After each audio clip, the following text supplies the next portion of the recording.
Hola a todos amigos de Villamedi, soy el doctor Jonathan Joel Sánchez Condori, radiólogo en el Hospital Nacional Santa Rosa, y esta vez les voy a hablar acerca de tomografía axial computarizada, que ahora se llama tomografía espiral multicorte, de encéfalo y sistema nervioso central, ampliando más que nada nervios y patologías. Primero empecemos por la parte básica, la parte normal, y estos son los ítems de los que voy a hablarles. Vamos a empezar por el continente, que es el cráneo. En esta parte el cráneo va a ser un conjunto de huesos planos que van a poder articularse de manera no móvil para formar el continente, que es la base para nuestro sistema nervioso central. Tenemos al frontal, tenemos los dos temporales, los dos parietales, tenemos al occipital, tenemos al esfenoides y finalmente a los huesos del macizo facial, tomando en cuenta también los que están hacia la línea media, que forman parte del techo de la órbita y el piso de la órbita, ¿no? Los maxilares, los malares, etc. Entonces, esta parte es importante no solamente porque lo vamos a ver en la tomografía de cráneo también, sino que va a formar parte de las patologías traumáticas que veamos en nuestra práctica cotidiana con los pacientes. Ahora, quiero que vean esta tomografía. Esta tomografía es una tomografía de cráneo, pero tiene la ventana ósea. Esta ventana ósea se juega con los datos que han sido obtenidos a partir de la tomografía del paciente. Es decir, la tomografía, que es, como ustedes saben, un haz de rayos X que rota alrededor de un paciente, consigue datos para una computadora que está intrínseca en el tomógrafo. Esta computadora la que hace es jugar con las densidades de grises, de tal manera que los tejidos en donde el rayo haya penetrado totalmente salen con un tono de gris más bajo, lo que decimos hipodensos, y los órganos donde los rayos X tengan problemas para penetrar van a salir con un tono de gris tirando hacia el blanco, lo que nosotros decimos hiperdensos. Entonces, acá en esta tomografía vemos que los huesos están hiperdensos y resaltan por sobre las partes blandas, por sobre la piel, sobre la grasa, músculo y el cerebro per se. Y eso es porque se ha configurado para la ventana ósea. La ventana ósea nos resalta los huesos por sobre todos los demás órganos, y la ventana cerebral nos resalta el cerebro, la ventana de partes blandas nos resalta las partes blandas. Entonces, todo esto se obtiene a partir de una sola tomografía. Al paciente no se le hace tomografía por cada ventana, sino simplemente con una sola tomografía ya podemos obtener dichos datos. Entonces, vemos acá en esta tomografía los huesos que forman la cavidad craneal, que son regular densidad, en este caso que es un paciente joven. Vemos aquí que las suturas que forman las articulaciones entre los huesos se ven claramente, sobre todo la coronal que vemos aquí, esta sutura coronal y la sutura sagital entre los huesos parietales, que vamos a ver más arriba en cortes superiores, y ahí termina nuestro rango de corte. Si se dan cuenta, los huesos tienen dos corticales, una externa, una interna, llamadas tablas también, tabla externa, tabla interna. Tienen una médula ósea que se llama diploe, que es muy vascularizada, tiene muchas venas, una red venosa muy profusa.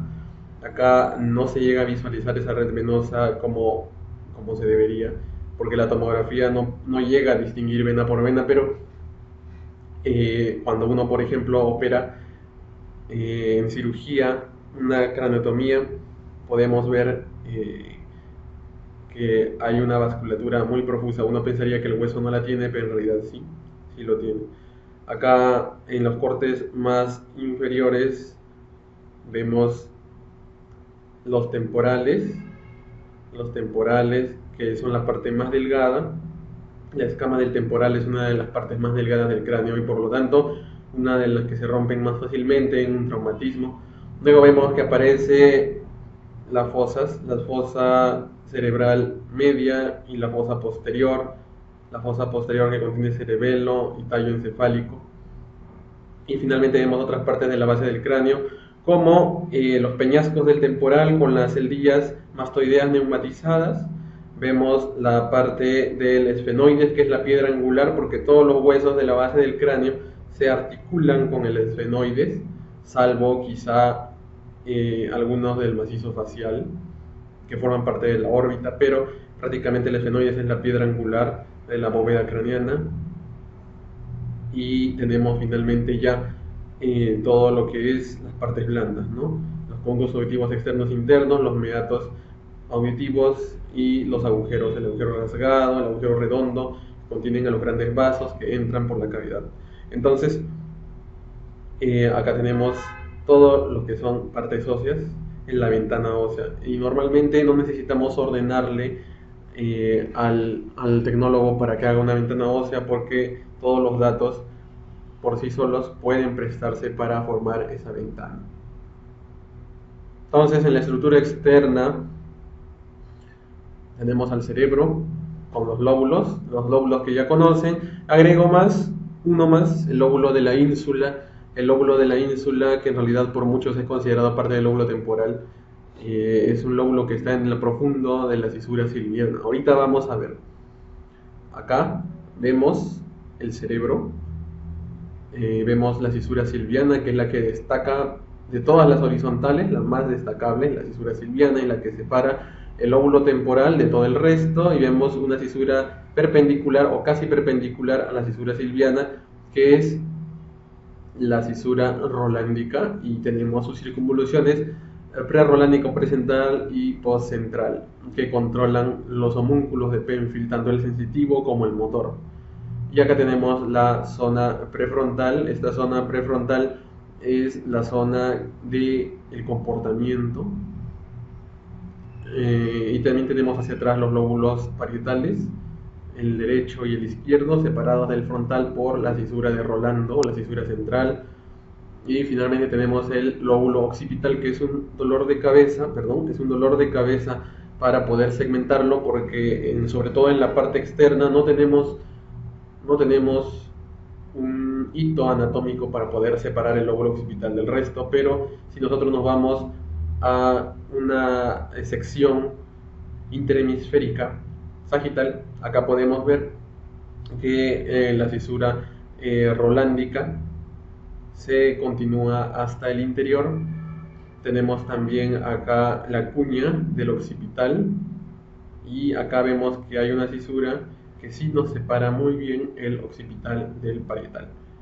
Entonces, esto de acá raras veces se ve en la tomografía, porque la tomografía usualmente, de todas las áreas del cerebro afectadas por una patología, la occipital es la que menos se afecta, en general, estadísticamente hablando.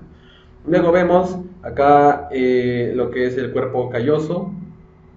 Acá el cuerpo calloso, acá vemos la lámina terminal anterior, y acá vemos el quiasma óptico, vemos el tallo de la hipófisis, la glándula hipófisis. Acá vemos el receso infundibular del tercer ventrículo. El tercer ventrículo es lo que vemos aquí.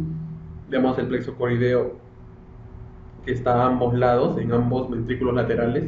Vemos acá la comunicación intertalámica. Vemos acá la lámina cuadrigémina y la glándula pineal. También tenemos el acueducto de Silvio, el cuarto ventrículo, y finalmente ya el canal medular, ¿no? Vemos una parte de lo que es también el tallo cerebral, mesencéfalo, el puente de Barolio, que es este gordito de aquí, y la médula oblonga, que es la continuación hasta el plano del foramen magnum. Y tenemos acá el cerebelo con sus diferentes partes dependientes del vermis, porque acá lo estamos viendo el vermis, no estamos viendo los hemisferios. Esto traducido a la tomografía es muy interesante, porque esto de aquí La tomografía, como ustedes ven, normalmente es con cortes axiales. Si nosotros pedimos reconstrucción coronal o sagital, se nos va a proporcionar, pero normalmente son cortes axiales los que se ponen en las placas. Entonces, viendo esta tomografía que les estoy presentando aquí, podemos darnos cuenta de que no hay tanta facilidad como un dibujo anatómico para poder ver la diferenciación entre lóbulos, pero sí podemos tener una pista. Por ejemplo, vamos a ir hasta los cortes superiores. Hasta los cortes superiores vamos a ver que se nos dibuja un par de cisuras bien simétricas, que son estas de aquí. Tienen una curvita aquí, y esta otra que también tiene una curvita aquí. Esas cisuras son las cisuras de Rolando, y las cisuras de Rolando separan lo que es el lóbulo frontal de los lóbulos parietales, en ambos lados. La más simétrica de todas, la más conservada, la cisura de Rolando.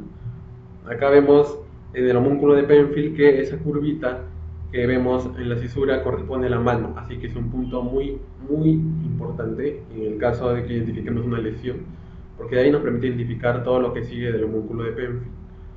Acá vemos que yéndonos más abajo de esas cisuras, vemos que desaparecen finalmente porque estamos en un corte axial. Entonces las cisuras se hacen más periféricas, obviamente, porque son circunvoluciones las que están entre ellas, la prerolándica y la posrolándica.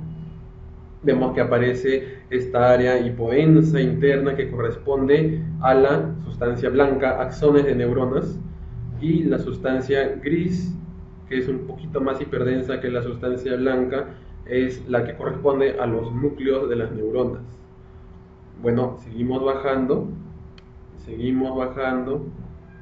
vemos que desaparecen prácticamente nuestras cisuras rolándicas que estábamos siguiendo. Si las seguimos con suficiente cuidado, podemos ver dónde terminan, pero usualmente eso no pasa. Por ejemplo, la cisura rolándica de este lado termina en este corte. Miren el siguiente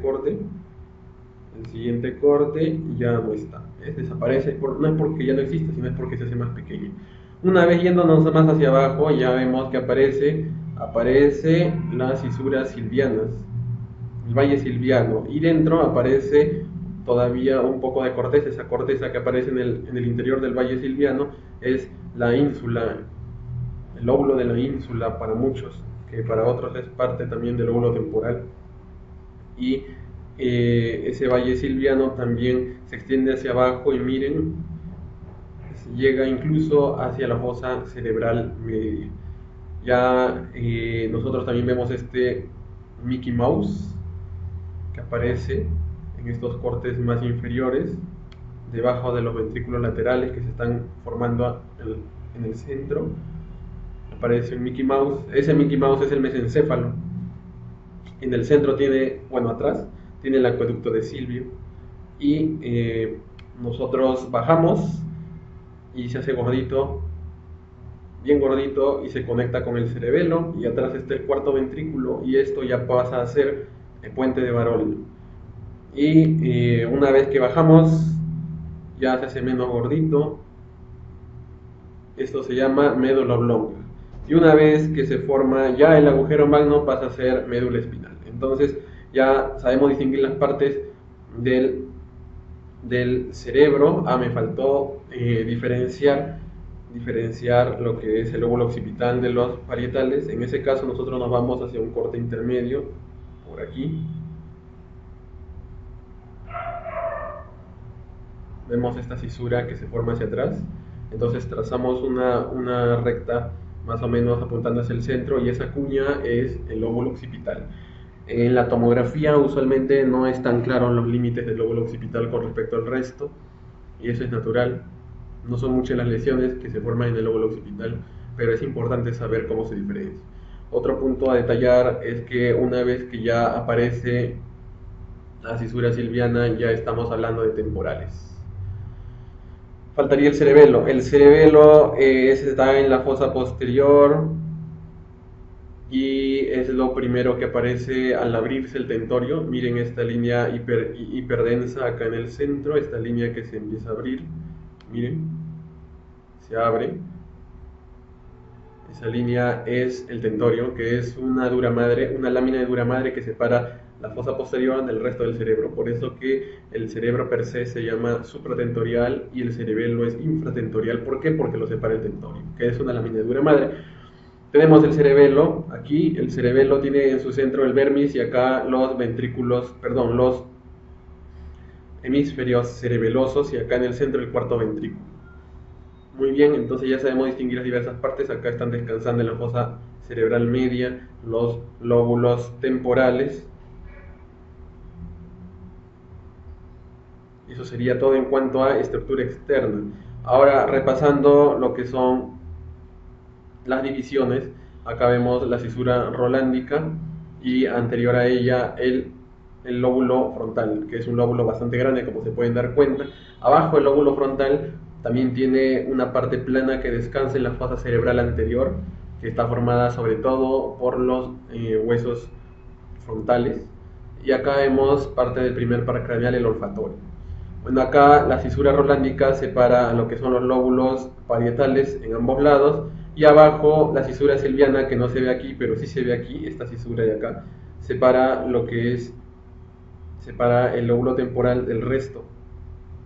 Lóbulo parietal en verde oscuro, lóbulo temporal en turquesa, y acá vemos lo que les dije, ¿no? Acá con la cisura que vimos en el corte medio, trazamos una línea hasta el centro aproximadamente, y esta cuña es el lóbulo occipital. Es muy aproximado y anatómicamente no es fácil distinguirlo, mucho menos en una tomografía que tiene mucha menor resolución. Bueno, acá también vemos visión sagital en los lados del cerebro, y acá tenemos como ya les mencioné en los planos anteriores, verde oscuro parietal, turquesa temporal, verde claro anterior el frontal, y acá el occipital, que es un verde un poco más oscuro. Acá tenemos un color verde medio tóxico. Acá tenemos el cíngulo, que es parte del sistema límbico. Muchos consideran que no es parte de ningún lóbulo, y su característica es que está en contacto con el cuerpo calloso. Recuerden que el cuerpo calloso son fibras interhemisféricas, son axones de neuronas que cruzan de un lado a otro. Y acá se nos facilita diferenciar por qué es tan importante la cisura silviana. Miren, la cisura silviana separa todo el lóbulo temporal del resto del lóbulo, salvo esta parte de aquí. Esta parte de aquí sí convencionalmente es una línea perpendicular a la división del occipital cuando termina la cisura silviana. Es solamente una convención, no es que ahí termine el lóbulo temporal. Y acá sí vemos que medialmente es muy fácil distinguir dónde termina el lóbulo occipital, porque tenemos la cisura que separa la cuña del occipital del resto, ¿no? Bueno, y acá han abierto un pedazo de esta parte de la cisura silviana para ver que adentro, muy adentro, se camufla, se esconde el lóbulo de la ínsula con sus propias circunvoluciones y sus propias cisuras, que son menores, que no voy a detallar aquí. Ahorita vamos a ver muy bien el lóbulo de la ínsula junto con todo el resto del cerebro. Miren. Esto es muy útil. Me siguen el ritmo, por favor, no se pierdan. Acá tenemos la cisura rolándica que nos separa el lóbulo frontal de los dos lóbulos parietales. Es muy fácil verla aquí con la curvita que ya dijimos que corresponde a la mano del homúnculo de Penfield. Esta curvita de aquí. Luego seguimos con nuestro escáner cerebral. Vemos que ya empieza a predominar cuando aparecen los ventrículos laterales, el lóbulo parietal. Luego vamos abajo y aparece esta manchita de acá que han coloreado de un color medio marrón madera. Eso de ahí son los ganglios basales. Y aparece otra manchita verde al costadito, que es el lóbulo de la ínsula. Lóbulo de la ínsula, que en realidad es aplanado. Seguimos. Vemos que aparece en el centro el tálamo. Acá están los ganglios basales. Vamos a detallar después cómo son.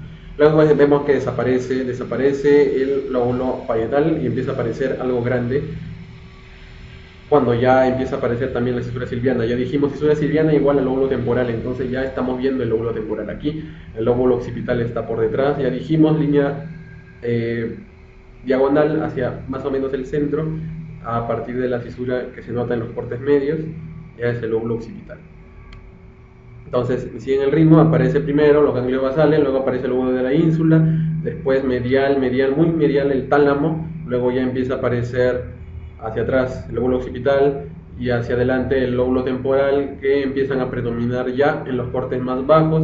Acá vemos que el Mickey Mouse empieza a formar en azul el mesencéfalo. Ya prácticamente no vemos casi nada del parietal, pero ya empieza a predominar el temporal, que es el más grande en los cortes inferiores. Ya vemos que en celeste está el puente de Barolio y en lila empieza a aparecer el cerebelo. Luego acá tenemos cortes sagitales para que se llegue a entender la división. Acá tenemos en azul vemos el mesencéfalo, descendiendo el puente de Barolio, la médula oblonga y cruzando el plano del cuerpo del agujero magno vemos la médula espinal. Luego en lila atrás vemos el cerebelo con los hemisferios y su vermis, y vemos, miren qué grande es en los cortes mediales el lóbulo frontal, miren, es gigante. Y una vez que nos vamos más hacia el lado, vemos el lóbulo occipital también bien definido, porque ahí sí tiene su cisura que lo define, la cisura del occipital, la cisura de la cuña del occipital. Y luego vemos el lóbulo parietal, que acá parece chiquito, pero que nosotros, una vez que nos vamos hacia el exterior, ya empieza a predominar su tamaño detrás de la cisura de Rolando siempre. Y vemos que empieza a aparecer también por debajo y hacia cortes más externos el lóbulo temporal, que es lo último que vemos en desaparecer. Y vemos también el lóbulo de la ínsula. Ven esa cosa en forma de mano en el centro, es el lóbulo de la ínsula en el centro del valle silviano. Así es mucho más fácil, ¿no? Ahora vemos aquí en coronal, porque acá lo que vemos es sagital, lo que vimos anteriormente es sagital. Ahora vemos en coronal vemos que aparece desde atrás, de adelante hacia atrás, perdón, porque primero aparecen los ojos. Vemos los lóbulos frontales. Acá no vamos a ver fácilmente la cisura rolándica porque estamos en coronal y la cisura simplemente es una línea, así que desaparecerá en un solo corte nada más. Así que acá nos vamos a guiar más que nada de la silviana. Miren, la silviana en el coronal se ve muy bien, separa el temporal del resto de lóbulos superiores. Miren acá la cisura silviana en el centro, y tenemos acá el lóbulo de la ínsula, como siempre, en el fondo de la cisura silviana, en el fondo. Muy bien, vemos que aparecen los ganglios basales en el medio, vemos que aparece el hipotálamo aquí, en un marrón. Luego vemos que el lóbulo frontal ya empieza a desaparecer y empieza a aparecer el lóbulo parietal. El lóbulo parietal, que es el más grande, mucho más grande. Empieza a aparecer en cortes también acá el tallo cerebral. Acá también se ve el mesencéfalo, puente de Barolio, médula oblonga. El Mickey Mouse, que ahora lo vemos en posición coronal, ya no parece Mickey Mouse. Y el cerebelo, ¿no?, que está a los costados. Muy bien, nosotros ahora seguimos hacia atrás, temporal y parietal, y debería aparecer el occipital posteriormente, que es mucho más pequeño. Siempre tomando como referencia los ventrículos y la cisura silviana, es muy fácil distinguir qué lóbulo es de qué otro lóbulo.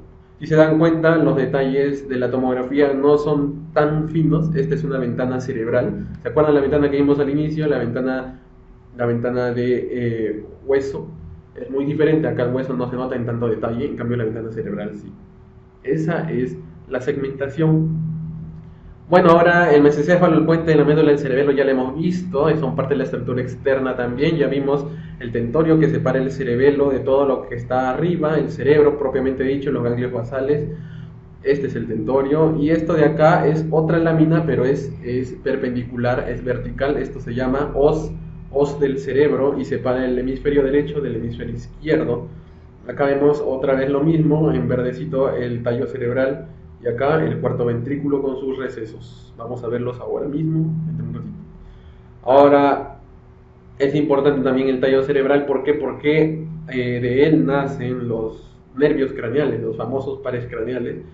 Tienen un origen aparente y tienen un origen verdadero. Como ustedes ya saben, no voy a ahondar en detalles por cada par craneal. ¿Por qué? Principalmente porque la tomografía no es la mejor forma de evaluar pares craneales. Podemos ver los gruesos, podemos ver el olfatorio, con suerte, podemos ver el quiasma óptico, más bien dicho, debemos ver el quiasma óptico porque es uno de los nervios más resaltantes.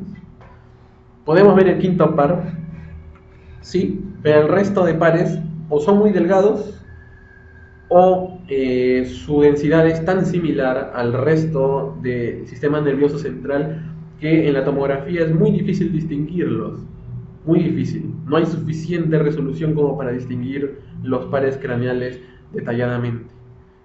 Pero hay un examen que sí puede, y ustedes saben cuál es la resonancia magnética.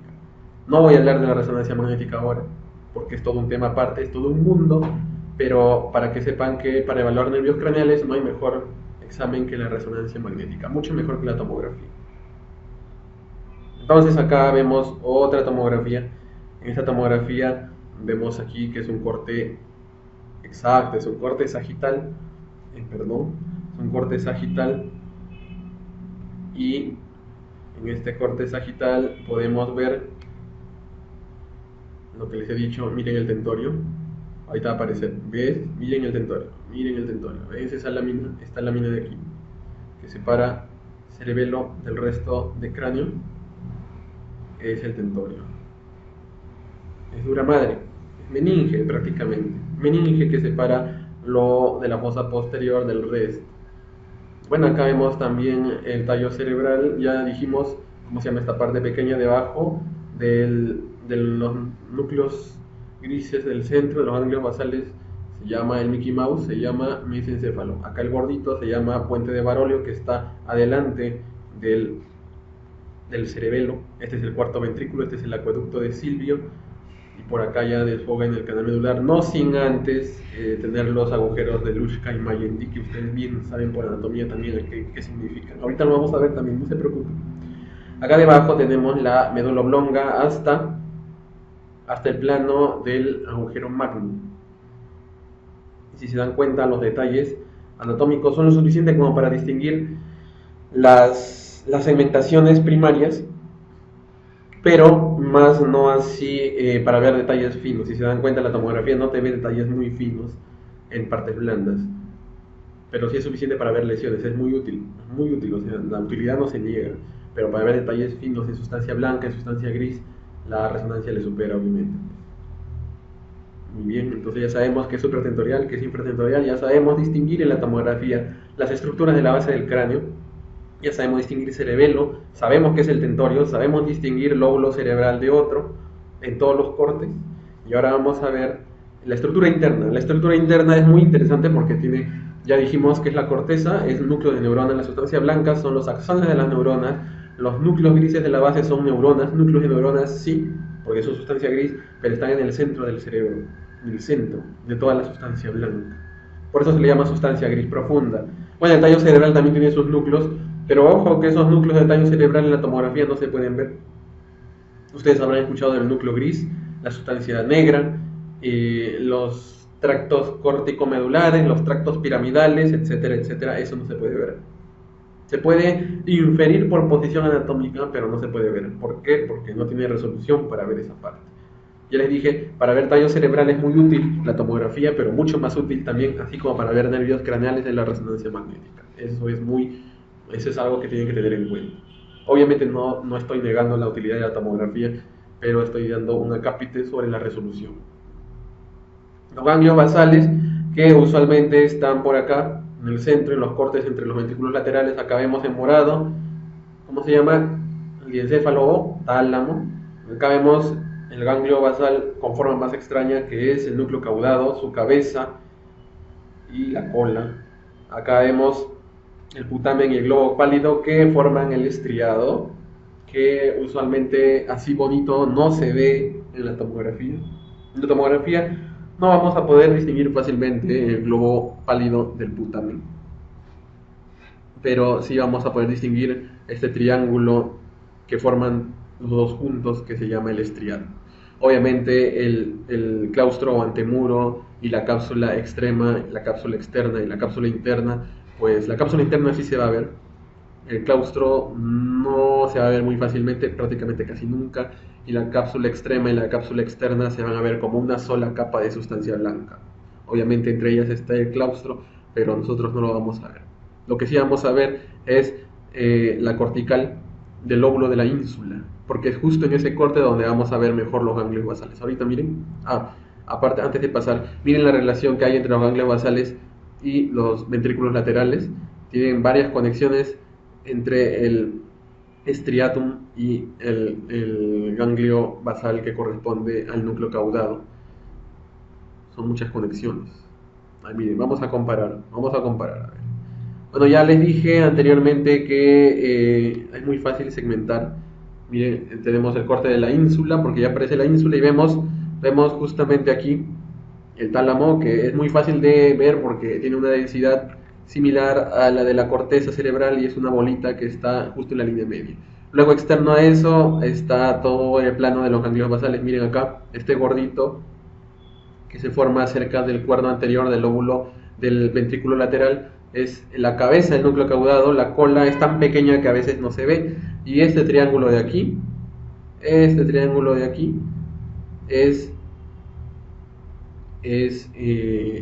el estriato, que es globo pálido más putamen, y acá vemos lo que es el lóbulo de la ínsula, la cortical. Ahora esta es la cápsula extrema y externa unidas. Bueno, no están unidas porque entre ellas está el claustro, pero no lo vemos. Miren, se dan cuenta de lo que les dije, no vamos a poder ver en detalle esas estructuras. Lo que sí vamos a poder ver en detalle es la cápsula interna, porque es la sustancia blanca acá, un poco más hipodensa, esta de aquí, que separa lo que es el estriatum del tálamo y del núcleo caudado, ¿no? Y que es muy importante porque todas las vías córtico-medulares pasan por ahí. Entonces es muy fácil saber por correlación anatómica cuál es el déficit motor que vamos a encontrar en nuestro paciente. Pero para eso necesitamos estudiar anatomía.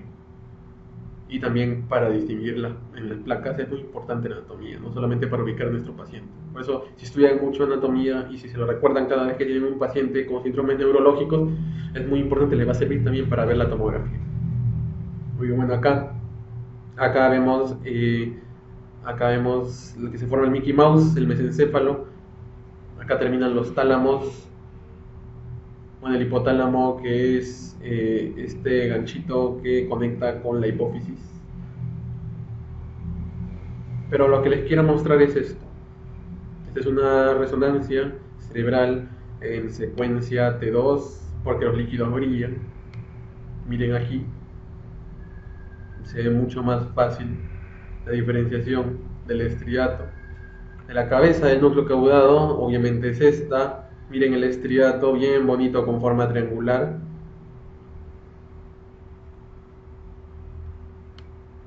Y los tálamos, que son los gorditos que están en el centro.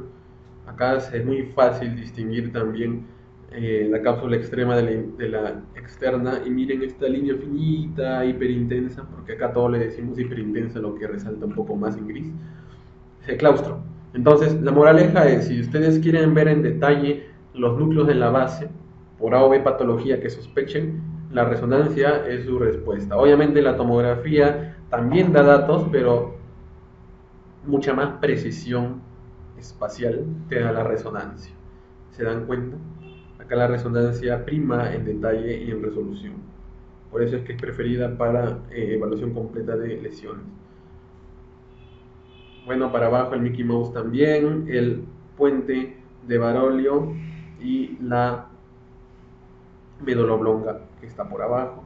Acá se ven con mayor detalle las zonas donde están anatómicamente los núcleos grises del puente, de la médula y del mesencéfalo.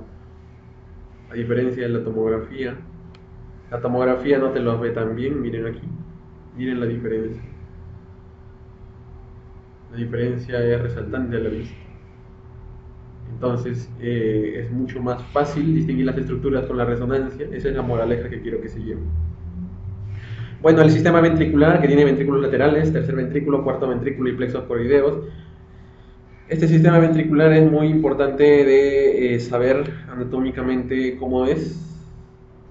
Miren aquí los ventrículos laterales que se conectan al tercer ventrículo por los agujeros de Monro, que son estos de aquí. El tercer ventrículo que tiene forma aplanada. Los ventrículos laterales tienen un cuerno occipital, un cuerno frontal, un cuerno temporal.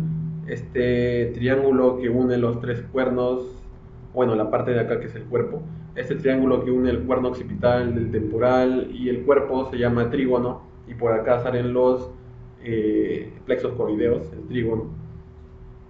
Acá vemos que tiene está rodeando una estructura que es la comunicación intertalámica, que son haces de neuronas, de axones neuronales que se conectan un tálamo con el otro, similar a lo que es el cuerpo calloso entre los hemisferios.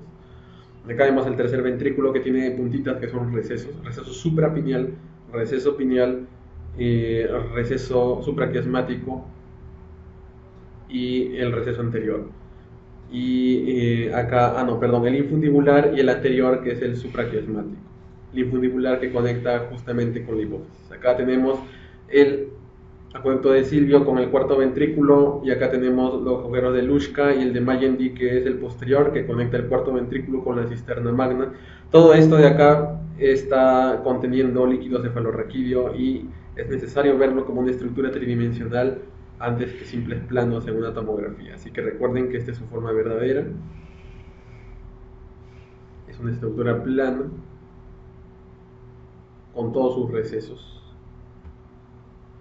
Las cisternas son partes del cerebro, o bueno, partes del sistema nervioso central que no están dentro del cerebro, no son ventrículos, pero también contienen líquido cefalorraquídeo. Tenemos un montón de cisternas.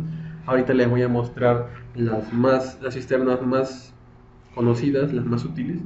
Aquí estos son los ventrículos y estas son las cisternas: la cisterna interpeduncular, la prepontina, la cisterna magna, la cisterna ambiens, que está rodeando el mesencéfalo por los lados, acá no se ve, la cisterna vermiana superior, esta es la cisterna magna.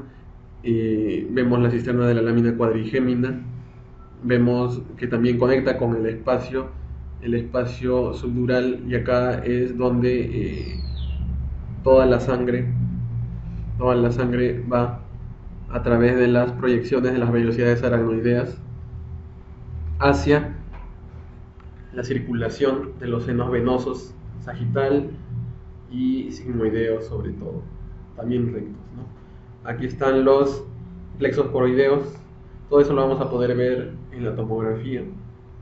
Ya sí me ayuda. Acá ya no hay segmentación de los lóbulos, pero acá nos vamos a centrar más en los ventrículos laterales.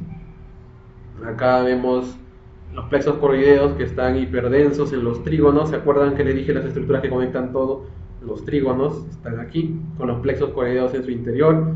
Acá vemos los lóbulos, los cuernos frontales, de los ventrículos laterales. Acá vemos más pequeños los cuernos occipitales, que normalmente no se ven tan bien, debe ser así, son delgaditos normalmente.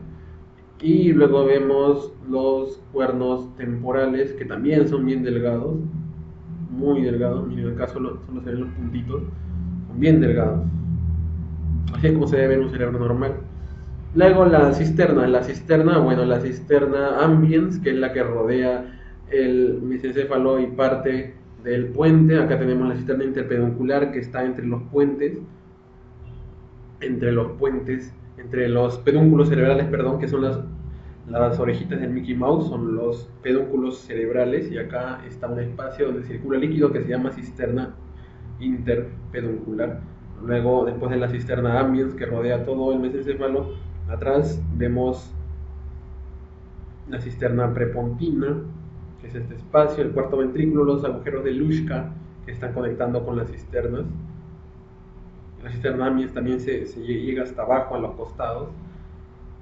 Y vemos también parte de lo que es la cisterna magna detrás del cerebelo y el agujero de Magendie que la conecta con el cuarto ventrículo. Entonces, ustedes ya han aprendido a distinguir las principales cisternas. ¿Por qué es importante las cisternas aquí? Porque la densidad que tienen que tener naturalmente es la densidad del líquido. Y si nosotros vemos sangrado, la sangre en la tomografía es de color hiperdenso, de un gris blanco, muy tirando hacia el blanco. Entonces, si nosotros vemos sangre en las cisternas, es igual a decir hemorragia subaracnoidea. Eso vamos a ver en la parte patológica en unos minutos más. Acá en la resonancia, como ya les dije antes, es más fácil ver la parte de los ventrículos un poco más fácil porque, por ejemplo, en esta resonancia en T2 muy bien se ven los ventrículos, se ve el septum pellucidum, que es la lámina de tejido que divide los ventrículos laterales anteriormente.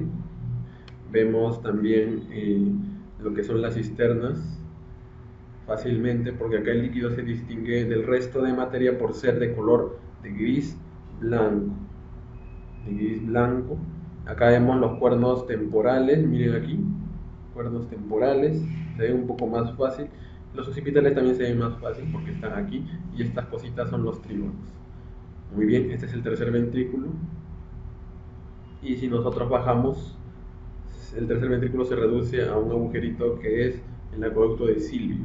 El acueducto de Silvio, en este caso en el mesencéfalo, porque ya tenemos las orejitas del Mickey Mouse, que son los pedúnculos cerebrales. Acá la sustancia gris de la blanca se distingue muy bien. Lo malo es que en T2 es paradójico, la sustancia blanca es gris y la sustancia gris es blanca. Ya es un poco paradójico, pero nos ayuda a distinguirla bien. En la T1 es al revés. Muy bien, en las variantes ventriculares tenemos tres. Las voy a pasar rápido. Este es el cabum del septum pellucidum, cuando se separa en dos hojitas. Anteriormente, este es el cabum del velum interpositum, que se forma un triángulo entre los dos ventrículos laterales. Y este es el cabum Berge, que en vez de ser un triángulo se prolonga hacia la parte anterior y forma una especie de ventrículo adicional, que en realidad es un espacio aparte entre los ventrículos laterales. Son variantes anatómicas, y algo que ya ustedes han distinguido muy bien, esta del centro es una tomografía sola del centro, la de los lados son resonancias magnéticas en T2, para que se den cuenta que una mejor forma de evaluar también los ventrículos y las cisternas es justamente la resonancia. Miren, acá aprovecho para que vean el espacio por donde circula el líquido cefalorraquídeo,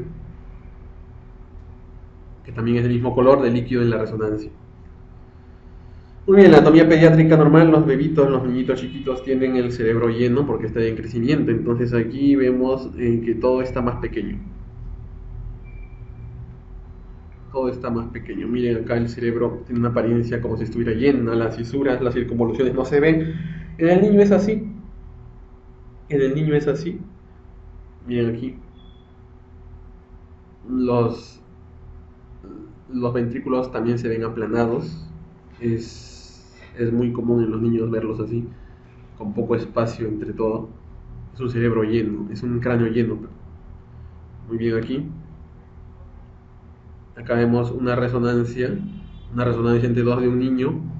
Para los niños es mucho mejor tomarles una resonancia que una tomografía, en particular si no es emergencia. ¿Por qué? Porque tiene radiación. Los niños son más radiosensibles que un adulto, tienen más sensibilidad en sus tejidos a la radiación que un adulto. Hay que recordar eso. Así que si nosotros no estamos de emergencia, sospechamos de una malformación congénita, sospechamos de una patología que no es una emergencia, entonces está muy bien tener como primera consideración en la resonancia en vez de la tomografía. Obviamente, en las emergencias siempre va a primar la tomografía que la resonancia, porque la tomografía es más rápida y menos costosa. Muy bien, acá vemos la disposición del cerebro de un niño. Miren acá, los ventrículos son pequeños, miren, son bien delgados. El cuarto ventrículo también es pequeño. Se ve muy bien las cisternas, el tronco encefálico, las circunvoluciones están más pegadas a la cavidad craneal de lo normal de un adulto. En cambio, en un adulto de la tercera edad, el cerebro se encoge Hay prominencia de surcos y cisuras, también de los ventrículos se hacen un poco más grandes sin llegar a ser hidrocefalia. ¿Por qué? Porque nosotros medimos en la tomografía, los radiólogos medimos qué tamaño es el ventrículo mediante un programa que nos permite hacer eso en los datos del tomógrafo, y con eso determinamos si es que hay hidrocefalia o no. Tenemos aquí esta tomografía, y en esta tomografía vemos que es una persona adulta mayor. Miren toda esta prominente, el espacio que separa el cerebro de la cavidad, el espacio subaracnoideo, el espacio subdural está muy amplio, y los ventrículos también están muy amplios.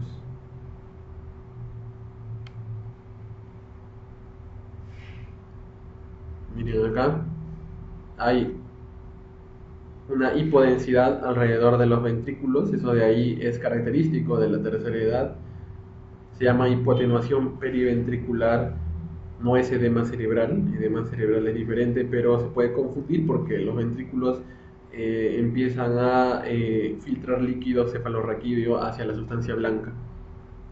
El epéndimo ya no puede contenerla más y se filtra. Ese es a grandes rasgos la fisiopatología, porque hay miles de cosas metidas acá: microangiopatías, enfermedades de la sustancia blanca, que contribuyen a todo esto, ¿no?, en los adultos mayores.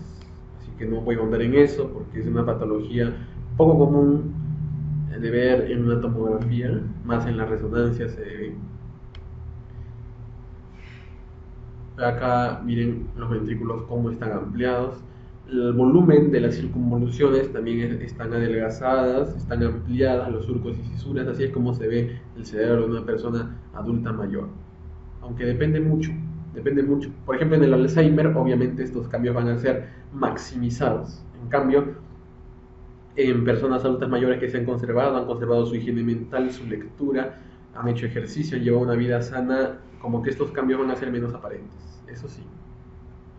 Bueno, en cuanto a las arterias, ya tenemos el famoso polígono de Willis. Acá en las arterias tenemos las carótidas que vienen la arteria cerebral media, tienen las arterias cerebrales anteriores, la comunicante anterior, las dos comunicantes posteriores. Tenemos acá por abajo las vertebrales que se unen para formar a la basilar, con las arterias cerebelosas inferiores anteriores, posteriores, y arteria cerebelosa superior. Y básicamente es todo esto. También tenemos las arterias cerebrales posteriores. Muy bien. De todas estas que hemos visto, la que se lesionan con más frecuencia son las arterias cerebrales medias. Acá vemos el polígono de Willis ya con las estructuras que se correlacionan. Acá vemos las arterias carótidas internas, vemos las arterias cerebrales anteriores, la arteria comunicante anterior, la cerebral media, y vemos acá las comunicantes posteriores, la cerebral posterior y la basilar con las cerebelosas. Acá vemos las cerebelosa superior, la cerebelosa antero-inferior y postero-inferior, y las vertebrales.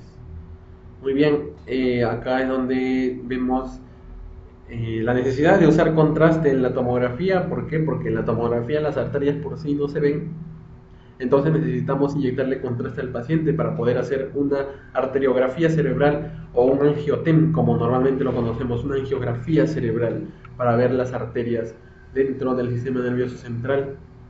Acá tenemos ejemplo de angiotem normal. Acá vemos, miren, hay contraste en las arterias del paciente y por lo tanto estas brillan. Sigan el camino de las arterias carótidas internas, que son estos puntitos de acá, que entran a la base del cráneo, desde el cuello. Miren, desde el cuello entran las carótidas internas, forman el polígono de Willis, que no se ve como en los libros de anatomía. Forman el polígono de Willis, las comunicantes posteriores. Acá está la basilar, y acá están las arterias cerebrales medias, ya bien delimitadas por el contraste. Arterias cerebrales medias, que son las que más se lesionan. Las arterias cerebrales anteriores, que están aquí. Antes de ser basilar, son vertebrales. Miren, las dos vertebrales están aquí, en el centro del agujero magno, se unen y forman la basilar. La basilar llega y forma las cerebelosas, que son muy finas, acá a veces no se ven,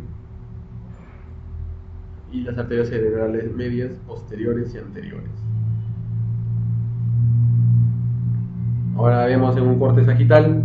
Acá en un corte sagital es muy fácil distinguir cuál es cuál. ¿Por qué? Porque acá vemos este puntito de acá que invade con sus ramas el valle silviano, es la arteria cerebral media. Arteria cerebral media que depende directamente de la carótida interna. Luego acá nos vamos al centro y miren, acá hay una arteria en forma de curva que prácticamente rodea el cíngulo, la circunvolución del cíngulo, y también rodea lo que es el cuerpo calloso. Esta arteria son las arterias cerebrales anteriores que irrigan la mayoría del lóbulo frontal, una inmensa mayoría del lóbulo frontal. Las arterias cerebrales posteriores, miren acá las cerebrales posteriores, están aquí, están yendo hacia atrás a irrigar temporal y occipital. Los plexos coroideos también se encienden acá dentro del trígono, miren, dentro del trígono. Y también vemos la basilar que está aquí, la arteria basilar, y vemos aquí que con un poco de suerte, acá está, con un poco de suerte vemos una de las arterias cerebelosas, la arteria cerebelosa antero-inferior, pero no siempre la vamos a ver así porque son muy finas. La arteria cerebelosa superior también está por aquí. Como ven, necesitamos usar contraste para poder ver las arterias del paciente.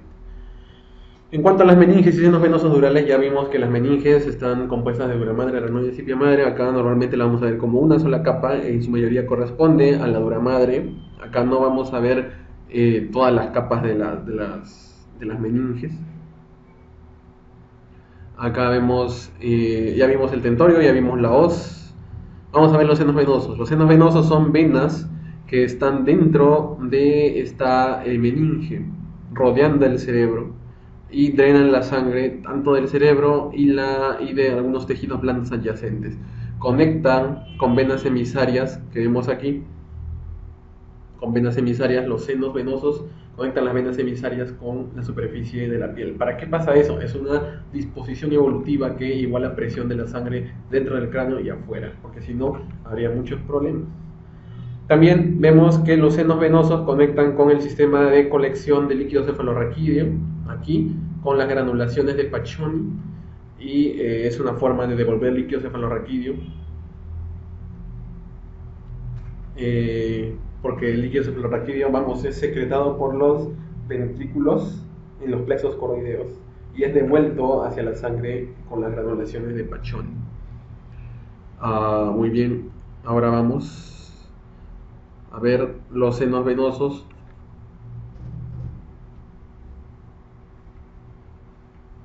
Acá es una tomografía. En esta tomografía vamos a ver, simplemente para que se den cuenta, la hoz del cerebro. La hoz del cerebro, y vamos a ver el tentorio, que ya les he mencionado al inicio, ¿no? El tentorio separa lo que es el cerebelo del resto de la fosa craneana, del resto del cráneo. Aquí vemos muy bien el tentorio en un corte coronal. ¿Ven? Este es el tentorio, separa el cerebelo del resto del cráneo. Es una tienda, como una tienda de circo, una tienda de campaña, por eso se le llama tentorio.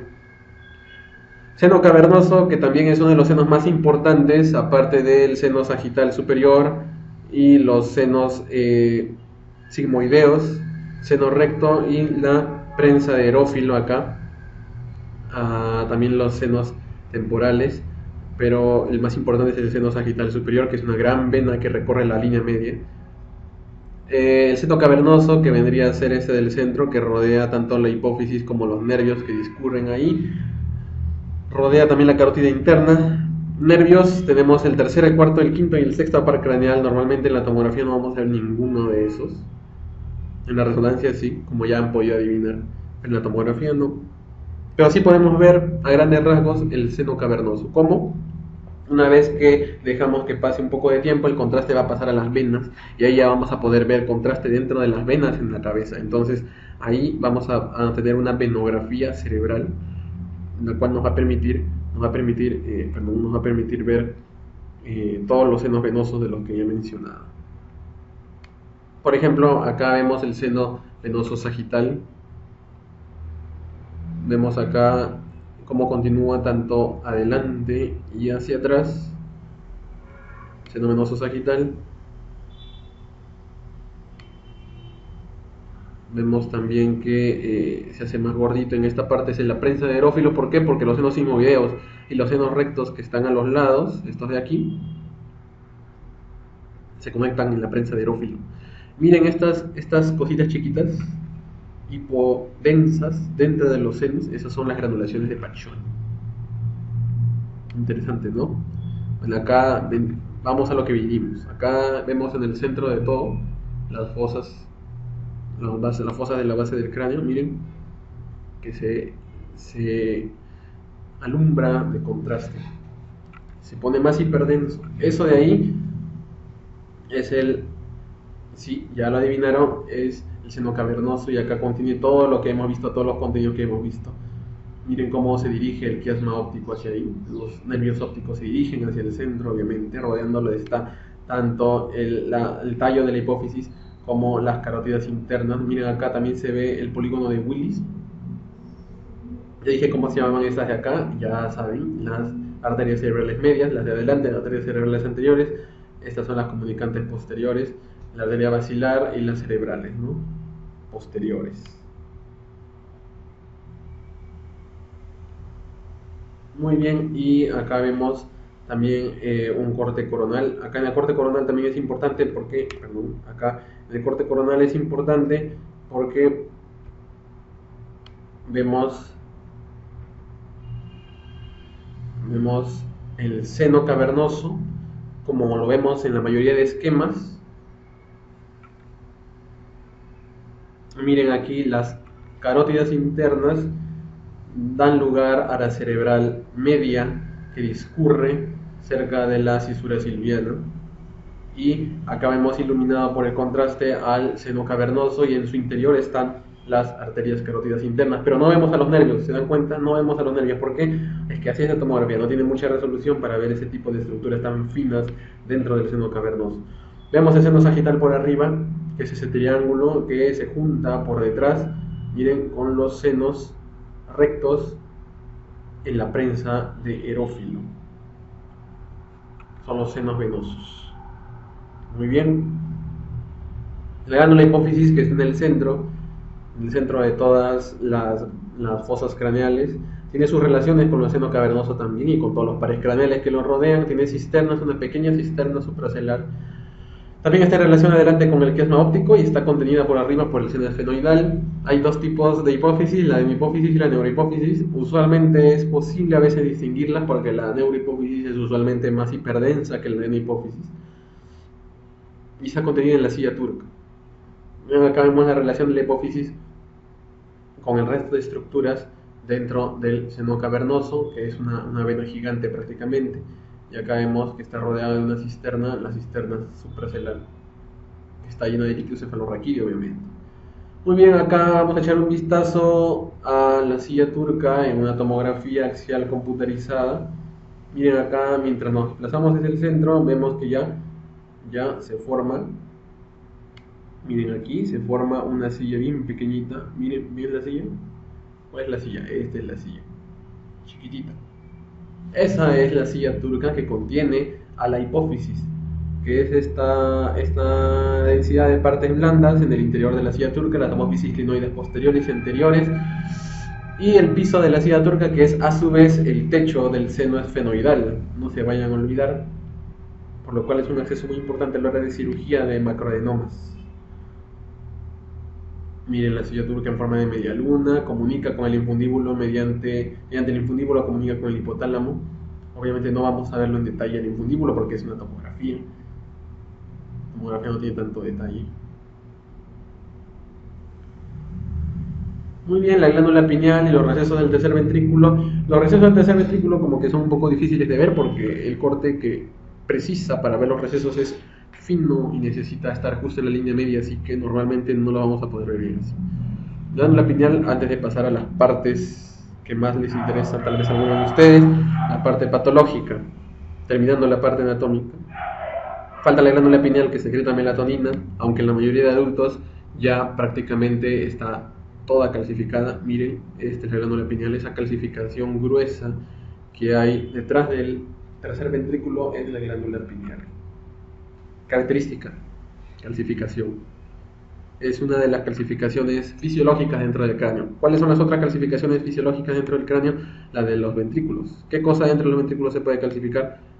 Los plexos coroideos. Miren acá, el trígono tiene el plexo coroideo interno, tiene una pequeña calcificación. Mientras más edad tenga uno, más calcificaciones habrá en los plexos coroideos. Muy bien, terminamos la primera parte, la parte anatómica. Bueno, continuando de la sección anatómica, a la segunda parte vamos a empezar con traumatismos, siguiendo con enfermedades cerebrovasculares, tumores cerebrales y enfermedades infecciosas. Traumatismo encefálico, vamos a ver el hematoma epidural. El hematoma epidural es uno de los más peligrosos, se forma con traumatismos de alta energía que lesionan arterias intracraneales y estas a su vez ocasionan hematomas muy dañinos porque crecen rápidamente. Miren acá, por ejemplo, es fácil identificar este hematoma subgaleal, coloquialmente conocido como chinchón, y es fácil ver dónde ha tenido el traumatismo este paciente, pero quiero que se fijen aquí. Tenemos esta imagen biconvexa, hiperdensa. Sabemos que no es una tomografía contrastada porque no vemos ningún vaso sanguíneo resaltar. Entonces es un hematoma. La sangre fresca, que tiene bastante hierro, va a ser hiperdensa en la tomografía. Los hematomas subdurales son muy diferentes de los epidurales, ya vamos a ver. Los epidurales tienen esta forma lenticular, biconvexa, y además tienen dos características principales. No cruzan las suturas de los huesos, o sea, si se queda en el parietal, se queda en el parietal, pero sí puede cruzar la línea media. Sí cruza la línea media fácilmente, sobre todo en el parietal, en el frontal y en el occipital, pero no cruza la sutura de los huesos. ¿Por qué? Porque ahí la dura sí se adhiere firmemente al tejido conectivo. Muy bien, acá vemos que no solo hay sangre ahí, sino también hay sangre alrededor de la base del cráneo.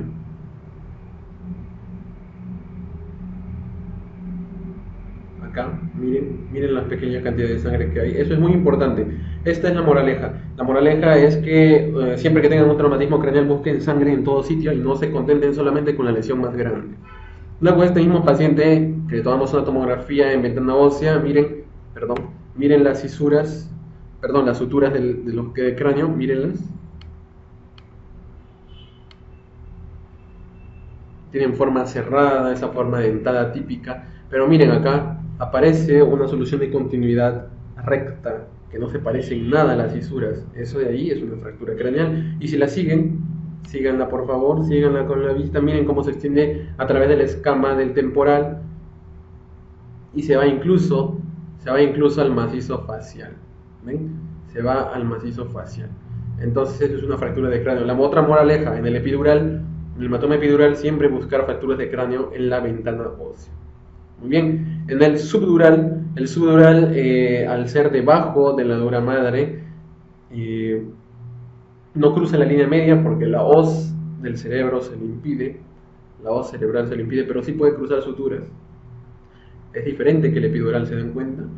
Y normalmente no causa un cuadro tan aparatoso. El epidural sí causa pérdida de conciencia después de un episodio de traumatismo encefalocraneano donde el paciente tiene cefalea y tiene un periodo fugaz donde está consciente. Acá el paciente puede estar consciente y tener el hematoma subdural. Puede haber un poco de demencia. Es una de las causas de demencia en el adulto mayor. Acá, ¿por qué, doctor? ¿Por qué vemos la sangre del hematoma de color de un gris hipodenso? porque es crónico. Mientras más crónico sea, la sangre se va licuefactando, el hematoma que ha quedado se va licuefactando, va quedando simplemente líquido, no va a quedar el hierro se reabsorbe. Entonces, vamos a ver aquí que ocasiona efecto de línea media, efecto de masa. ¿Por qué? Porque el tálamo acá está más desplazado hacia la derecha que la izquierda. Recordemos que esta es la izquierda y esta es la derecha. Al paciente siempre lo vemos desde los pies. Vemos el hematoma, que tiene forma de semiluna, que es otra de las características clave, y no está normalmente relacionado con fracturas de cráneo, ¿no? No es tan frecuente que se relacione con fracturas de cráneo. También puede ocasionarse en pacientes que están con warfarina, con anticoagulación, y entonces tendremos hematomas subdurales ahí. Acá tenemos la hemorragia subaracnoidea, que también puede ser traumática. Miren acá, esta no es una tomografía con contraste, ninguna lo es. En trauma no se aconseja ponerle contraste al paciente. ¿Por qué? Porque si le pones contraste al paciente, los vasos van a brillar y te van a enmascarar posibles lesiones que también son hiperdensas. Por ejemplo, veamos aquí, miren, acá hay hiperdensidad que rellenan los surcos y cisuras. ¿Se dan cuenta? Parece con contraste, pero hay algo que anda mal, porque acá no se dibuja ningún vaso. Pues sin embargo, vemos que está hiperdenso todo. Miren, acá el abuelito con su hematoma subdural no tiene nada de esto. Eso es como se debe ver normalmente, pero acá se ve todo hiperdenso. Eso es una hemorragia subaracnoidea. El 87% está causado por ruptura no traumática de aneurisma cerebral, pero hay un porcentaje que sí está causado por traumatismos. Entonces lo he puesto acá porque es importante reconocer la hemorragia subaracnoidea por ruptura de aneurisma es igual que la hemorragia subaracnoidea por traumatismo, y se van a diferenciar en la clínica el antecedente del paciente. Nosotros no tratamos imágenes, tratamos pacientes. Algo que se me pasó acá también en el epidural, que es otro tipo de lesión por traumatismo, es que acá, miren, dentro del parenquima cerebral hay una manchita de sangre hiperdensa. Eso es una hemorragia parenquimal postraumática. Eso también puede existir, las hemorragias parenquimales postraumáticas, que no son hemorragia subaracnoidea, no son hematoma epidural, no son hematoma subdural, pero también son consecuencias de trauma. Muy bien, ahora vamos a pasar a las enfermedades cerebrovasculares. Tenemos acá tres grandes: el isquémico, el hemorrágico en cuanto al stroke, y la ruptura de aneurisma, que también es frecuente. Acá tenemos ejemplos de ACV isquémico.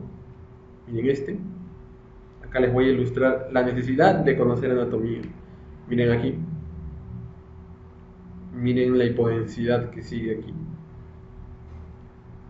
la hipodensidad que nos borra surcos y cisuras de este lado, nos borra la diferenciación de sustancia blanca de sustancia gris de este lado, y se delimita muy bien con los ganglios de la base y con el lóbulo occipital. Los DCVs, los eventos cerebrovasculares isquémicos, tienen por característica que se diferencien muy bien los territorios dañados, porque son territorios vasculares. Este territorio vascular pertenece a la arteria cerebral media. La arteria cerebral media, similar a la arteria meningia media, que es la más afectada en el hematoma epidural, es la arteria que más se compromete con ateromatosis, y que su territorio es el que sufre más daños siempre en los ACVs. Estadísticamente, la arteria cerebral media es la arteria que más sufre de eventos cerebrovasculares, junto con sus ramas. Por ejemplo, las ramas que da hacia los ganglios basales también dan infartitos chiquitos de los ganglios basales. Ahorita vamos a ver. Miren ese territorio tan grande que ha sido afectado por el DCV.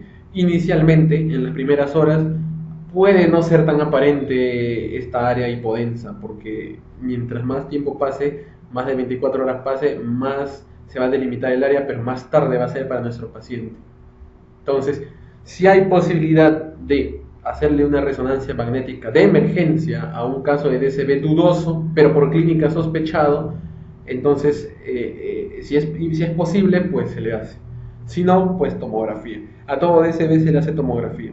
Ahora hay tomografía con unas técnicas especiales que sustraen áreas de captación de contraste de otras, entonces es un poco más rápido ahora captar áreas de accidente cerebrovascular isquémico precoz, donde antes no se veía nada en la tomografía. Muy bien, acá vemos otro territorio vascular. Miren, si pueden identificar cuál es, muy bien. Es el territorio de occipital, la arteria occipital, la arteria cerebral posterior izquierda. La arteria cerebral posterior izquierda que como pieza de un rompecabezas se superpone y conecta con el territorio de la arteria cerebral media. La arteria cerebral posterior es un territorio poco afectado, pero si se afecta, ustedes ya saben que las áreas de la visión están ahí, entonces el paciente va a quedar con ceguera central. Muy bien, acá tenemos otro tipo de infartos. Les hablé de los infartitos de los ganglios basales. Muy bien, ahora vamos a ver uno de los infartitos de los ganglios basales. Miren acá, todo está bien, salvo esto de acá. ¿Ven esta manchita? Para muchos no puede ser tan evidente. Miren esta manchita. Esta es una laguna, un infarto lacunar en el tálamo izquierdo. Y se da porque las arterias pequeñas que nacen de la cerebral media hacia los ganglios basales, hacia el estriado, se tapan y forman pequeñas áreas de infarto. Bueno, también tenemos la ruptura del aneurisma que causa hemorragia subaracnoidea y es la causa más frecuente de hemorragia subaracnoidea. Antes de eso, miren aquí que también está en el tálamo izquierdo, igual que el otro, pero a diferencia de este, ¿qué es lo que tiene? Tiene sangre, está hiperdenso. Este es un DCB hemorrágico. Los DCBs hemorrágicos son la minoría de los DCBs. Normalmente los accidentes cerebrovasculares son isquémicos, pero si son hemorrágicos, usualmente se asocian a microangiopatía o a hipertensión arterial. Acá vemos también que dentro del trígono hay un poco de sangre. Miren, la sangre ha pasado dentro del ventrículo lateral y ha hecho un nivel líquido-líquido con el líquido cefalorraquídeo. Como la sangre es más densa, se va hacia abajo. Recordemos que el paciente está echado. Y otra cosa importante también es que no hay hemorragia subaracnoidea aquí. O sea, ha sido prácticamente esto más la dispersión hacia los ventrículos, porque en el otro lado también hay. Es un DCB hemorrágico. Y acá vemos también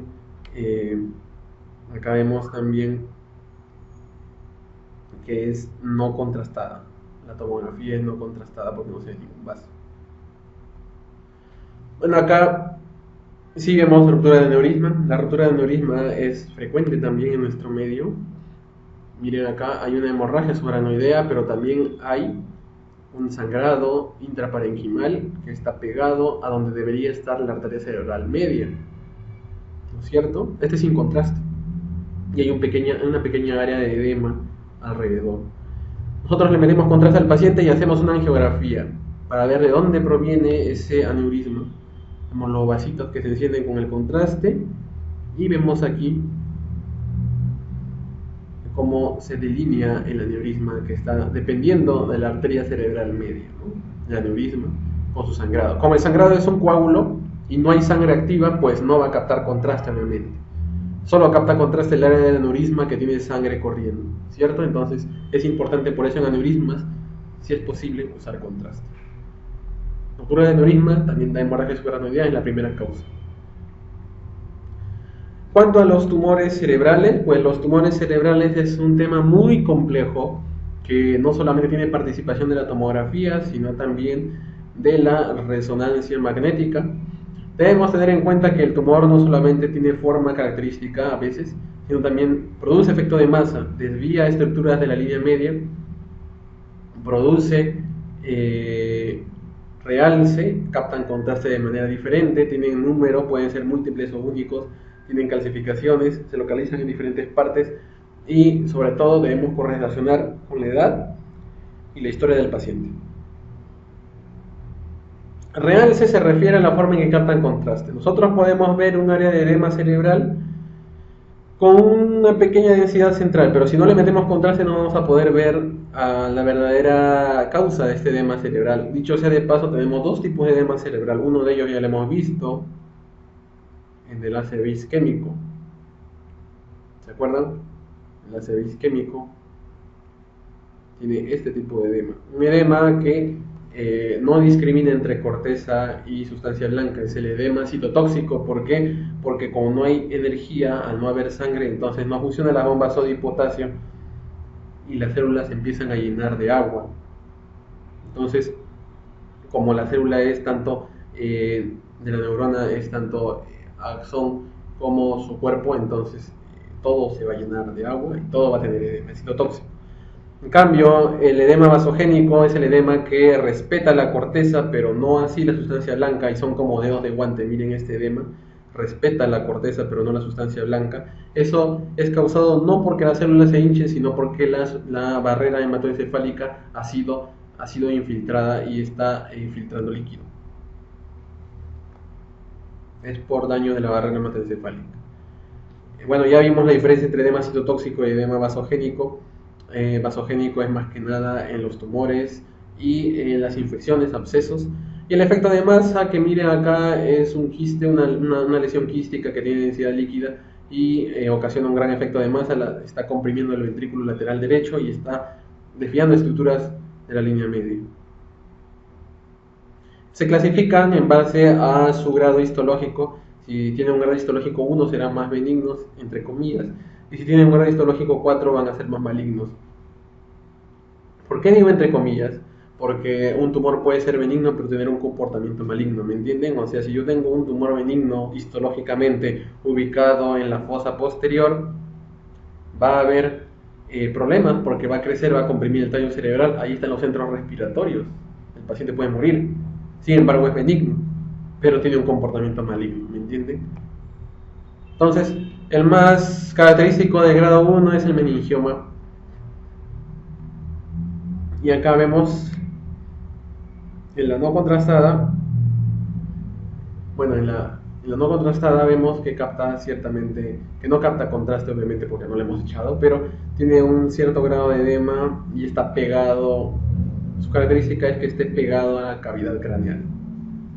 Ahora le metemos contraste al paciente,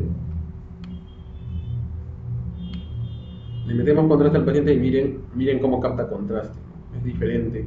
Capta contraste de forma homogénea, salvo algunas áreas centrales parchadas que son necróticas y que de crecimiento rápido, pero capta contraste de forma homogénea. Tiene poco edema, un edema vasogénico bien pequeño. Mientras más maligno sea el meningioma, porque el meningioma también puede ser de grado 2 o 3, más edema va a tener, más heterogéneo va a ser, menos contraste va a captar, por regla general. Otra característica del meningioma es que acá hace una cola dural, o sea, tiene una colita con la que continúa con la dura madre normal. Eso no lo tiene ningún tumor y eso lo caracteriza también a él. Meningioma. El astrocitoma pilocítico también es un ejemplo de grado 1. El astrocitoma pilocítico vemos que es un quiste con un nódulo sólido central que le metemos contraste al paciente y capta contraste. Es un quiste más un nódulo central. Puede tener comportamiento maligno aquí, por ejemplo, porque comprime los agujeros de Monro y ocasiona dilatación de los ventrículos. En niños es característico en fosa posterior, el astrocitoma pilocítico. Pero en adultos es más supratentorial, es más hacia el diencéfalo, hacia la línea media. Y bueno, el santo astrocitoma pleomórfico, que es otro tumor grado 2. También es un quiste con un nódulo mural que capta contraste, pero en este caso tiene un poco más de edema vasogénico y también es un poco más arriba, no es tan pegado al diencéfalo y a los núcleos de la base, sino es más pegado al lóbulo frontal, lóbulo parietal, lóbulo temporal, no es tan abajo. Pero también causa efecto de masa, obviamente. Ustedes ven acá que la hoz del cerebro está desplazada hacia el lado derecho.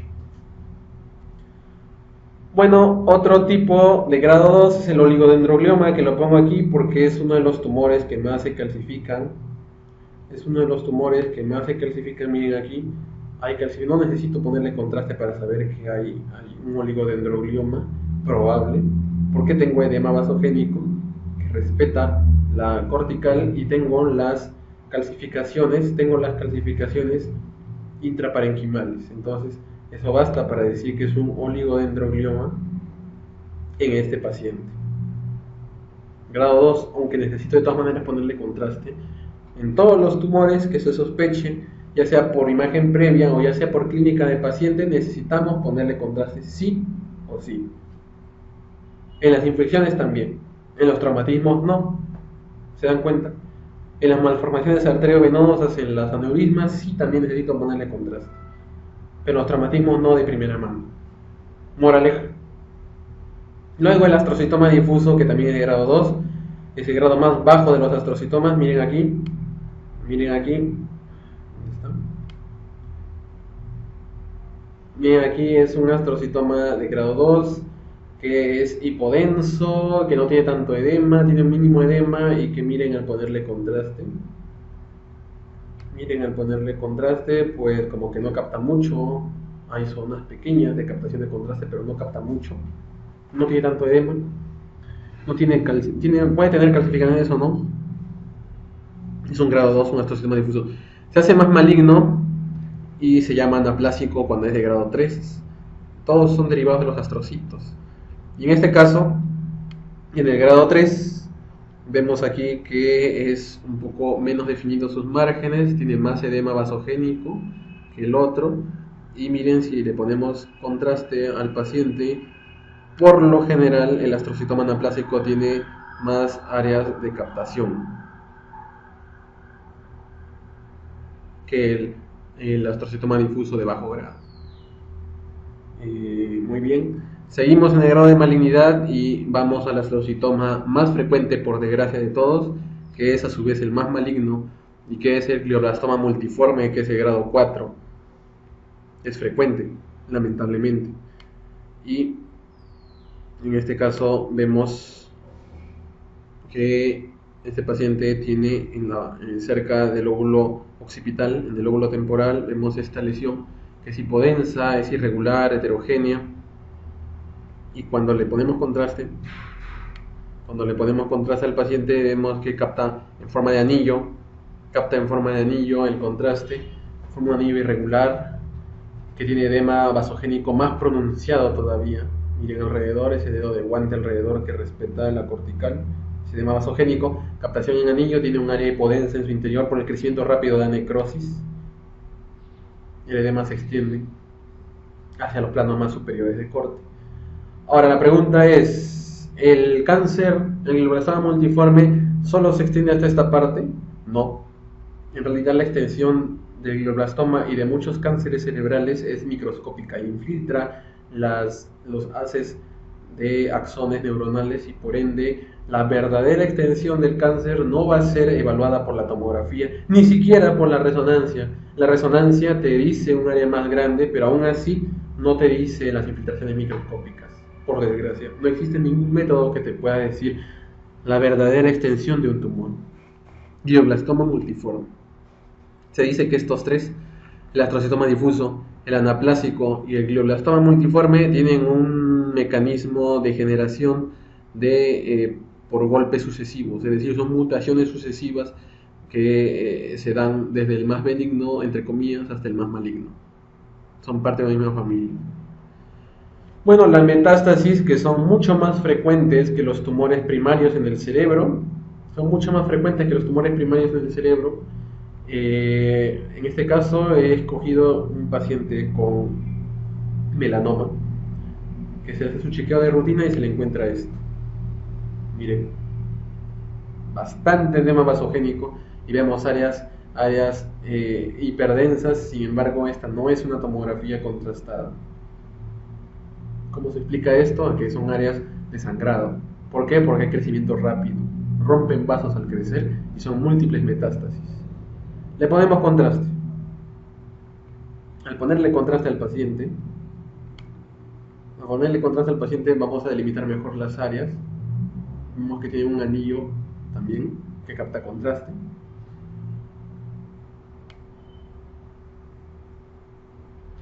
Que ya lo tenía ya en la sin contraste, ¿no? Y vemos también que prácticamente hay infiltración de la subcortical en este paciente, en el lóbulo occipital, temporal y parte del parietal también. Es un cáncer muy agresivo el melanoma y este es un ejemplo de lo que es capaz de hacer. Hay metástasis sólidas, metástasis quísticas, metástasis únicas. La mayoría de ellas van a ser sólidas y van a captar contraste, son pocas las que no captan contraste. Otros que metastatizan muy bien al cerebro son el pulmón, el de mama, etc. Enfermedades infecciosas. Enfermedades infecciosas tenemos nosotros Tenemos nosotros al absceso cerebral. El absceso cerebral es muy parecido, así se acuerdan, realce en anillo, captan contraste en anillo, muy parecido a las metástasis, muy parecido al glioblastoma multiforme. Por características solo, a veces es muy difícil distinguir un absceso de esos tipos de cáncer, sobre todo si es una metástasis única, pucha, ahí sí. Si es que es un solo anillo captador de contraste, es muy difícil solo con la tomografía y necesitarías una resonancia magnética para quitarte de la duda si es que encuentras una lesión única y la clínica no te concuerda. Acá vemos que hay edema también vasogénico, igual que un cáncer, no es citotóxico. Y vemos que el anillo, a diferencia de los cánceres, es un poco más regular, un poco de bordes más definidos, más bonitos. Sin embargo, no deja de ser una captación en anillo, así que es necesario a veces descartar posibilidades. Neurocisticercosis. La neurocisticercosis tiene varios estadios, como ustedes saben. Estadio hialino, el más vivo, hasta el estadio calcificado, que es el gusano que está muerto, la tenia que está muerta, la larva de tenia que está muerta. Acá vemos a la derecha un estadio hialino, que es prácticamente un quiste que tiene un poco de hiperdensidad alrededor. Puede tener o no edema, como en este caso, por ejemplo, cuando van muriendo y el sistema inmunológico los va atacando, entonces ocasionan una reacción inflamatoria en esa parte donde están y hay un edema vasogénico. Aquí vemos calcificaciones, obviamente, de parte de los neurocisticercos que han muerto, que es muy característico en la fase final. Nosotros lo vemos en pacientes que provienen de la sierra, muy característico de ellos. Bueno, y para terminar, la toxoplasmosis y la tuberculosis. La tuberculosis es una enfermedad muy común en nuestro medio y la toxoplasmosis, bueno, no tanto, pero sí en los pacientes que son PBBS, ¿no? Pacientes que viven con el virus de VIH-Sida. Muy bien, acá tenemos a la izquierda, tenemos la toxoplasmosis, que también es un realce en anillo, pero es irregular, tiene otros realces también alrededor y tiene hipodensidad, edema vasogénico también en el sitio donde se encuentre el foco de toxoplasmosis. Y la tuberculosis, que forma tuberculomas también con realce en anillo, con edema vasogénico. Sin embargo, esto es poco frecuente encontrarlo. Normalmente la tuberculosis da meningoencefalitis, y en la meningoencefalitis, ya sea tuberculosa, ya sea bacteriana, ya sea por toxoplasma, muchas veces no nos da imágenes definidas. Clásicamente se dice que las meninges captan contraste, pero lo usual es que muchas veces nos encontremos con que una tomografía de un paciente que tiene meningitis, ya sea bacteriana, tuberculosa, etc., es exactamente igual a una tomografía de un paciente que no tiene nada, o sea que es normal. Pero eso no quiere decir que el paciente no tenga meningitis, simplemente quiere decir que un porcentaje de las tomografías por meningitis es falsos negativos, o sea que nosotros ahí nos guiamos más de la clínica, de su Kernig, de su Gruchinski, de su punción lumbar, etcétera, etcétera, ¿no? En los casos de pacientes con VIH-Sida, pues obviamente debemos buscar las lesiones en anillo. Las lesiones en anillo no solamente pasan por descartar absceso cerebral, tuberculosis, gram negativos, nocardia, toxoplasmosis, sino también en pacientes con VIH-Sida también debemos recordar que el linfoma del sistema nervioso también tiene lesiones en anillo, y esas lesiones también tenemos el deber nosotros de descartar si es que es necesario hacerle una resonancia o no. Muy bien, entonces antes de terminar, repasando todo lo que hemos encontrado aquí desde el inicio, para ver puntos claves sobre todo en enfermedades cerebrovasculares, en traumatismo encefálico, debemos diferenciar lo que es el hematoma epidural, siempre recordando que el hematoma epidural necesitamos ver la ventana ósea para ver si hay algún tipo de fractura al momento de que nosotros detectemos que haya un hematoma. También debemos ver si es que hay desplazamiento de línea media o no. Es muy importante porque los desplazamientos de línea media son herniaciones que pueden dar peligro a nuestro paciente porque pueden dar trastorno de conciencia, pueden dar lugar a compresión de núcleos de nervios craneales. En el subdural debemos tener en cuenta su forma semilunar que puede cruzar la línea media.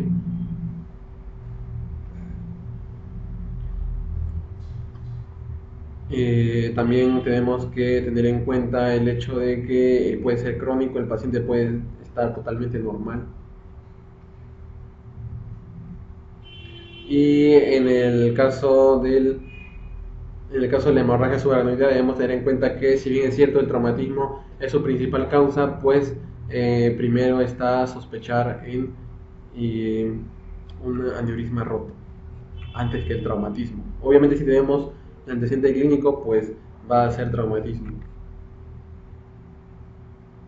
Bueno, acá tenemos las hemorragias, perdón, los DCBs isquémicos. Los DCBs isquémicos, en este caso, de los diversos territorios vasculares que existen.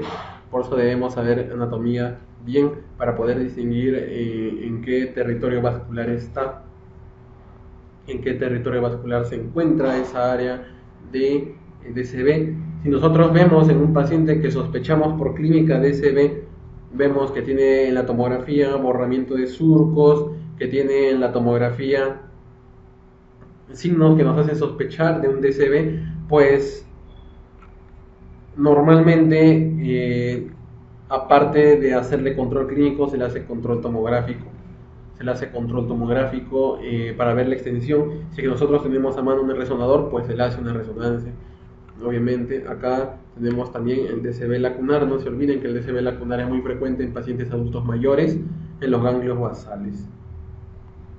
El DCB hemorrágico es frecuente en pacientes con hipertensión crónica. Luego tenemos la ruptura del aneurisma, que es también necesario saber distinguir, y si es posible darle contraste al paciente para poder distinguir en dónde está el hematoma y la fuente de sangrado, el aneurisma roto. En tumores cerebrales ya vimos el realce, el edema, el efecto de masa, que también es importante. Nunca se olviden de ver el efecto de masa, que es muy importante. La clasificación, que les invito a que revisen el artículo. No, el meningioma, que vimos que es el tumor benigno, entre comillas, más común, que es caracterizado por captar contraste de forma difusa, de forma homogénea, regular. Ya vimos que a veces no es necesario ponerle contraste, porque también sin contraste el tumor también va a ser hiperdenso y va a tener edema vasogénico en mayor o menor medida, según sea de grado 1, 2 o 3, según sea de mayor o menor grado. El astrocitoma pilocítico y el santo astrocitoma pleomórfico, que también se dan en personas adultas y niños, en pacientes jóvenes, son quistes con un nódulo en su pared, y ese nódulo capta contraste. Esos quistes son más que nada ubicados en los niños, en la fosa posterior, pero en el adulto, en el caso del astrocitoma pilocítico, es más en los ganglios basales. En el santo astrocitoma pleomórfico es más en la porción supratentorial, pegado a lo que es el frontal y el temporal. El oligodendroloma, con sus calcificaciones que ya mencioné, es necesario también recordar que no es el único que se calcifica, también el meningioma se calcifica, que es muy importante recordarlo. El astrocitoma difuso de bajo grado, que es el que tiene bordes definidos, tiene poco edema y no capta contraste, es el astrocitoma que es más benigno, entre comillas, porque es de grado histológico 2, dependiendo obviamente de dónde se ubique. El anaplásico, que es el grado intermedio, el grado 3, que ya vimos, ahora estamos repasando, ya vimos que capta un poco más de contraste, tiene bordes más irregulares y da un poco más de edema. Y el glioblastoma multiforme, que tiene realce en anillo, da mucho más edema, tiene más efecto de masa y capta más contraste que cualquiera de los otros dos. Y por desgracia es el astrocitoma el más frecuente de todos. Siendo el más maligno, es el más frecuente de todos, siempre recordar eso. La metástasis, que usualmente son múltiples y son sólidas, pero pueden ser quísticas o pueden ser únicas dependiendo del tumor que se encuentre. Pueden captar o no contraste, pero la característica es que casi siempre dan bastante edema vasogénico por ruptura de la barrera hematoencefálica. Enfermedades infecciosas, ya vimos el absceso cerebral, que tiene bordes definidos, regulares, tiene edema tóxico a su alrededor. La neurocisticercosis, que tiene neurocisticercos que son hiperdensos cuando son calcificados, tienen edema cuando se están muriendo, y cuando son hialinos y están vivos y pueden defenderse del ataque inmunológico, pues no tienen nada de inflamación, simplemente son una imagen quística con un halo hiperdenso.